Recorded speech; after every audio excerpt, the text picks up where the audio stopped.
Qatar international arts festival പ്രഖ്യാപിച്ചു. December 7 മുതൽ 12 വരെ ഖതാറ കൾച്ചറൽ വില്ലേജാണ് കിയ ഫെസ്റ്റിവലിന് വേദിയാവുക. മേളയുടെ 7ാമത്തെ എഡിഷനാണ് ഇത്തവണത്തേത്.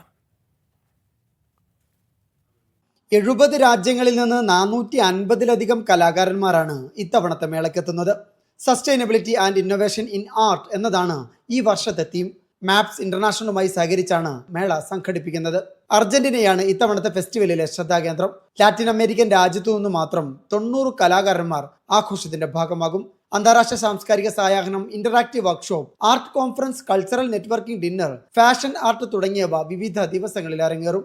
ഡിസംബർ 12-ന് പുരസ്കാര ചടങ്ങോടെ ഫെസ്റ്റിവൽ സമാപിക്കും. മേളയിലെ കലാപ്രകടനങ്ങൾ ആസ്വദിക്കാനായി 10,000-ലേറെ പേർ എത്തുമെന്നാണ് കരുതപ്പെടുന്നത്. പ്രവേശനം സൗജന്യമാണ്. ഫിഫ അറബ് കപ്പിന്റെ വേളയിലാണ് ഇത്തവണ മേള അരങ്ങേറുന്നത് എന്ന സവിശേഷത കൂടിയുണ്ട്. Media 1, Doha.